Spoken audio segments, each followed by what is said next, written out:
जौनपुर गांव में बिट्टू नाम का एक लड़का रहता था। वो हर रोज पैदल स्कूल जाया करता था। स्कूल बहुत दूर था और उसे जंगल के रास्ते जाना पड़ता था। एक दिन बाबूजी, मुझे एक साइकिल खरीद के दो ना प्लीज़। मेरे सारे दोस्त साइकिल से स्कूल जाते हैं, मुझे भी साइकिल चाहिए। प्लीज़ ना मत करना, मैं रोज़ थक जाता हूँ। हाँ बेटा, मैं तुम्हारी तकलीफ समझता हूँ, लेकिन क्या करूँ, मजबूर हूँ। तुम्हें पता है ना हमारी हालत कितनी खराब है। जैसे तैसे तुम सबको खाना खिला पाता हूँ, साइकिल कहाँ से खरीदूं? बाबूजी, क्या आपको मेरी दया नहीं आती? आती है, बहुत आती है। अब मैं थोड़े थोड़े पैसे बचाता हूँ और अगले साल तुम्हारे लिए एक अच्छी वाली साइकिल खरीदूंगा, ठीक है? ये क्या बाबूजी, अगले साल? मतलब मुझे और एक साल पैदल जाना होगा। नहीं नहीं, ये बहुत कठिन है। क्या फायदा ऐसी जिंदगी का। एक दिन जब बिट्टू स्कूल से घर लौट रहा था, उसे रास्ते में एक साधु मिले। पुत्र, मुझे जौनपुर जाना है, क्या तुम मुझे सही दिशा बताओगे? हाँ हाँ स्वामी जी, मैं वही जा रहा हूँ, चलिए मेरे साथ। इस तरह दोनों चलते चलते जौनपुर पहुंच जाते हैं। पुत्र, मैं तुमसे बहुत प्रसन्न हूँ। मांगो, तुम्हें क्या चाहिए? सच? मैंने तो सिर्फ किताबों में ही पढ़ा था कि वरदान देने वाले भी साधु होते हैं। दरअसल मेरा स्कूल बहुत दूर है। मैंने पिताजी से साइकिल मांगी थी, लेकिन हमारी परिस्थिति अच्छी नहीं है। अगर मुझे एक साइकिल मिल जाए तो। बस इतनी सी बात? मैं तुम्हें साइकिल नहीं, एक जादुई बाइक देता हूँ। ये बाइक अपने आप चलेगी। बस तुम्हें जहाँ जाना हो उसको बता देना, लेकिन याद रहे, अगर तुम इसका इस्तेमाल स्वार्थ के लिए करोगे तो ये गायब हो जाएगी। याद रखना। साधु ने हवा में हाथ घुमाया और वहां एक अच्छी सी बाइक प्रकट हुई। बिट्टू खुश हो गया और उसने साधु को प्रणाम किया। साधु वहां से निकल पड़े। बिट्टू खुशी खुशी अपने बाइक पर बैठा। जादुई बाइक मुझे घर ले चलो। बस बाइक वहां से निकल पड़ी। बाइक पर बिट्टू को देख सब लोग हैरान थे। बाइक घर के पास आई और रुक गई। बिट्टू ने अपने माता पिता को सारी बात बताई। अरे वाह बेटा, स्वामी जी बहुत ही दयालु है। लेकिन तुम इस बाइक का इस्तेमाल किसी भी स्वार्थ के लिए ना करना। दूसरे ही दिन बिट्टू बाइक से स्कूल जाने लगा। शुरू में वो अपने दोस्तों को भी बाइक पर अपने साथ ले जाता, लेकिन कुछ दिनों बाद उसके मन में लालच पैदा हुआ। वो दोस्तों को स्कूल छोड़ने के बदले उनसे चॉकलेट्स या बिस्किट लेने लगा। फिर वो गांव वाले लोगों को भी बाइक पर सवारी देने लगा, उन्हें जहाँ चाहिए वहाँ छोड़ने लगा और उसके बदले उनसे पैसे लेने लगा। ऐसे ही दिन कट रहे थे। एक दिन जब बिट्टू स्कूल जा रहा था, जादुई बाइक मुझे स्कूल ले चलो। लेकिन चमत्कार हो गया। बाइक गायब हो गई और बिट्टू धम से जमीन पर गिर पड़ा। ये सारी घटना बिट्टू की माँ देख रही थी। देखा, तुम्हारी लालच की वजह से बाइक गायब हो गई। अच्छा हुआ, अब बाबूजी अगले साल नई साइकिल देने तक पैदल स्कूल जाओ। सुशीला नाम की एक लड़की अपनी माँ के साथ रहती थी। जब वो 2 साल की थी, तभी कुछ बड़ी बीमारी के कारण उसके पिता की मृत्यु हो चुकी थी और तभी से सुशीला की माँ मीरा नौकरी कर अपनी बेटी का ख्याल रखती थी। सुशीला बड़ी ही सीधी सादी लड़की थी। आज वो 14 साल की पूरी हो चुकी थी। उसका जन्मदिन था, तो मीरा सुशीला के बर्थडे का केक और बच्चों के लिए कुछ खाना लेने के लिए बाहर जाती है। जाते जाते वो सुशीला से, सुशीला बेटी मैं थोड़ी ही देर में वापस आती हूँ, तब तक उस टेबल पर तुम्हारा गिफ्ट रखा है, उसे खोलकर देखो तुम और जल्दी से तैयार हो जाना। मैं आने के बाद हम दोनों मिलकर केक काटेंगे। अरे वाह, माँ तो मेरे लिए सरप्राइज लेकर आई है, मैं अभी देखती हूँ। मीरा हंसते हुए वहां से चली जाती है। लेकिन जब वो घर से निकलती है तो उसे क्या पता था कि आखिर सुशीला की जिंदगी में क्या लिखा है। मीरा हंसते हुए तो निकलती है, लेकिन कभी वापस नहीं आ पाती। एक बेधुन होकर गाड़ी चलाने वाले ड्राइवर के गाड़ी से रोड एक्सीडेंट में उसकी मौत हो जाती है। दूसरी ओर सुशीला तैयार हो जाती है और अपनी माँ की राह देखते देखते, अरे ये माँ अभी तक क्यों नहीं आई? मेरे साथ साथ मेरे सारे दोस्त भी माँ की राह देख रहे हैं, कहाँ रह गई ये? अब रात हो चुकी थी, तो सुशीला के सारे दोस्त घर चले जाते हैं और सुशीला अपनी माँ की राह देखते देखते वैसे ही भूखी प्यासी सो जाती है। सुबह उठते ही उसे सारी बात पता चलती है। वो बहुत मायूस हो जाती है। तभी उसकी चाची रमा उसके चाचा राघव से, अब इस कलमुही को हमें ही पोसना पड़ेगा, इतनी महंगाई में कैसे होगा हमारा? अरे रमा, क्यों चिंता करती हो? भैया भाभी ने जो कमाया है वो उसकी शादी तक। हाँ हाँ हाँ, मैं ही गलत हूँ। उन्होंने खजाना कमा कर रखा है ना उनकी लाडली के लिए।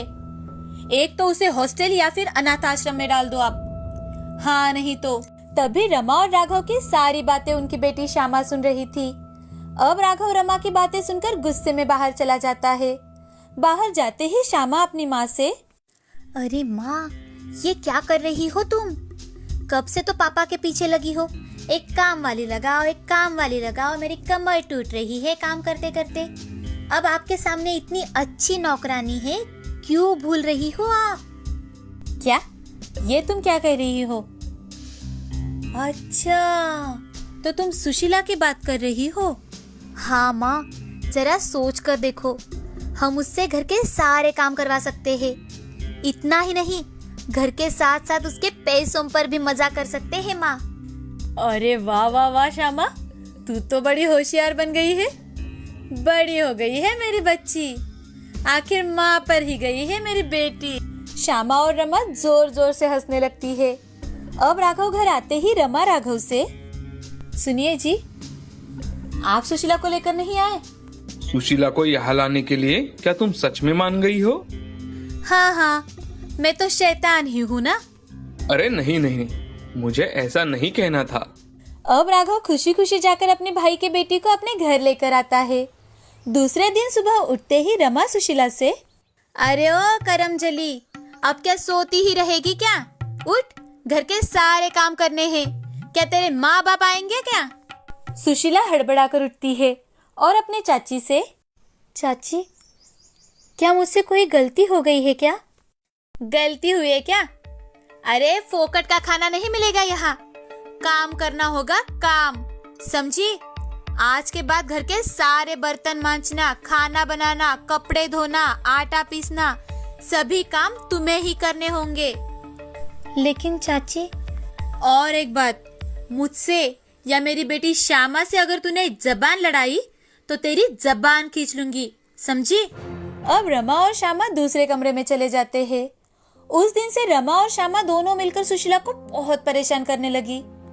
दिन भर काम करने के साथ साथ वो रात को भी आटा बनाने का काम देती है और इसी कारण उसे माँ की बड़ी याद आती है। तो रात के समय वो अपने सारे काम खत्म कर उसकी माँ ने जो जन्मदिन पर उसे ड्रेस दी थी वो निकालती है और वो ड्रेस देखती है तो वो चौंक जाती है क्योंकि वो पूरी तरह से रंग बिरंगी मोती और डायमंड से भर जाती है।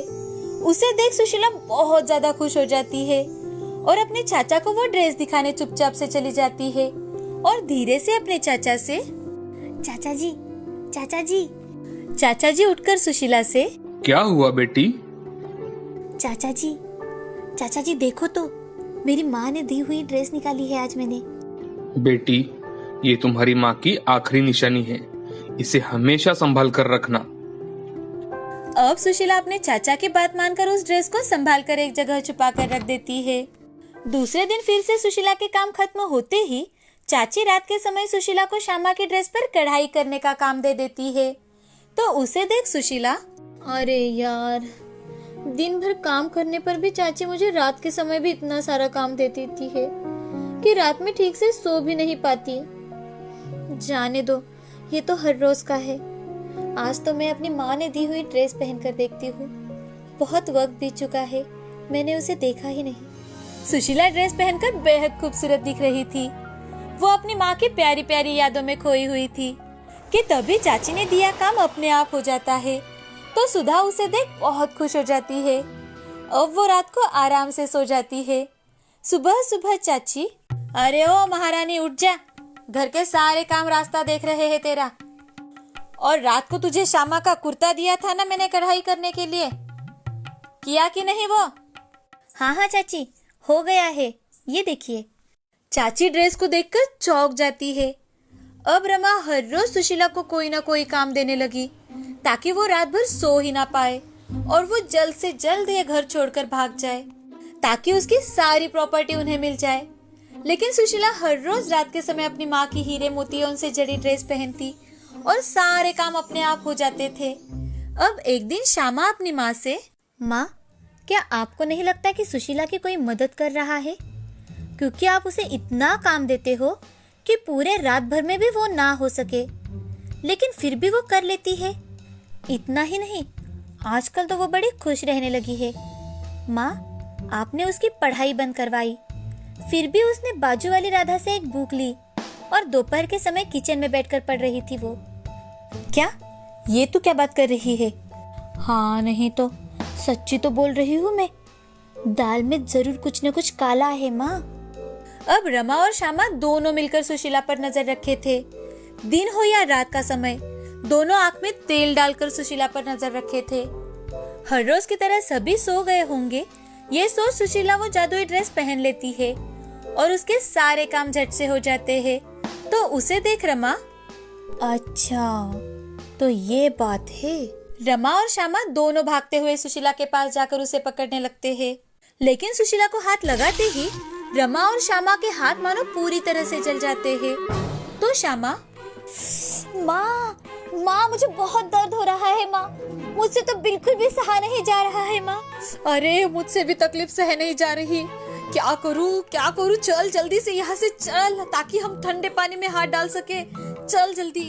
अब रमा और श्यामा घबराकर पानी का नल शुरू कर देते हैं, लेकिन आज उसमें से ठंडा पानी ना निकलकर गर्मा गर्म पानी ही बाहर आता है। ये देख रमा और श्यामा और भी ज्यादा घबरा जाती है और वो सुशीला से, सुशीला हमें माफ कर दो सुशीला, आज के बाद हम तुम्हें कभी तंग नहीं करेंगे, तुम्हारी हर बात मानेंगे, लेकिन प्लीज प्लीज हमें इस मुसीबत से बाहर निकालो सुशीला। उस दिन के बाद रमा या श्यामा दोनों इतनी घबराई हुई थी कि अगर सुशीला उनकी ओर देखे भी तो वो डर के मारे सारे काम कर देती थी। अब रमा ने सुशीला का कॉलेज में भी एडमिशन करवाया और उस दिन से सुशीला और उसके चाचा जी खुशी खुशी अपनी जिंदगी बिताने लगे। रामपुर नाम के गांव में राजू अपनी माँ रमा और पिता रघुवीर के साथ रहता था। राजू के पिता गरीब किसान थे। उनके खेत में एक बहुत ही पुराना पीपल का पेड़ था। उनके पास थोड़ी बहुत ही जमीन थी, जहाँ रघुवीर और रमा मेहनत कर अपना और अपने बेटी की जरूरत पूरी करने की कोशिश करते, क्योंकि उनके घर के हालात बहुत ही खराब थे, जिस कारण राजू स्कूल में भी नहीं जा पा रहा था। लेकिन फिर भी रघुनाथ ने उस पेड़ को बिना काटे बाकी की जमीन पर ही मेहनत करता और राजू एक बड़ा ही समझदार और मेहनती लड़का था। अपनी 10 साल की उम्र में ही उसने अपने माँ पिता को खेतों में मदद करना शुरू कर दिया। वो कुछ देर अपने माँ पिता को मदद करता और जैसे जैसे धूप बढ़ जाती तो वो पेड़ के नीचे छांव में आकर बैठकर खेलने लगता और देर देर तक पीपल के पेड़ से बातें करता। एक दिन राजू पेड़ से बात कर रहा था। राजू डरकर यहाँ वहाँ देखने लगता है। अरे राजू, तुम डर क्यों रहे हो? तुम तो मुझे अपना दोस्त मानते हो ना, हर रोज मुझसे बातें करते हो। क्या तुम सच में मेरे दोस्त बनोगे? हाँ जरूर, लेकिन मेरी एक शर्त है कि तुम ये बात किसी को नहीं बताओगे कि मैं तुम्हारा दोस्त हूँ और तुमसे बातें करता हूँ। क्यों? जिस दिन ये बात तुम किसी और को बताओगे उसी दिन मैं यहाँ से चला जाऊंगा। नहीं दोस्त, मैं तुम्हें यहाँ से कहीं नहीं जाने दूंगा। मैं ये बात किसी को नहीं बताऊंगा। अब राजू और पेड़ दोनों पक्के दोस्त बन जाते हैं और हर रोज एक दूसरे से बातें करने लगे। एक दिन की बात है, राजू खेत में काम कर रहा था तो रमा और रघुनाथ पेड़ के नीचे पानी पीने आते हैं। तो राजू की माँ रघुनाथ से, देखिए ना, हमारा बेटा कितनी जल्दी बड़ा हो गया, खेलने कूदने की आयु में ही उसे कितनी समझ आ गई है। नहीं रमा, ये तो हमारी गलती है। हमारी परिस्थिति के कारण हमने राजू से उसका बचपन छीन लिया है। ये तो उसके पढ़ने लिखने के दिन हैं, लेकिन देखो, किस्मत ने हमसे तो पूरी जिंदगी मेहनत करवाई, अब हमारे बेटे के नसीब में भी। बोलते बोलते रघुनाथ और रमा की आंखें नम हो जाती है। पीपल का पेड़ ये हर रोज देखता था। रघुनाथ, रमा और राजू की परिस्थिति देख पीपल के पेड़ को भी उनकी दया आती थी। एक दिन राजू पीपल के पेड़ की ओर देखकर, मेरे माता पिता इतनी मेहनत करते हैं, लेकिन फिर भी हम इतने गरीब हैं। मुझे भी पढ़ना है, लिखना है। जब मेरे दोस्त स्कूल में जाते हैं तो मुझे भी लगता है कि मैं भी स्कूल जाऊं।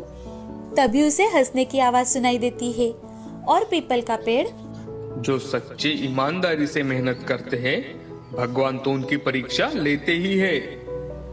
भगवान को तो मैंने नहीं देखा, क्या आपने देखा है?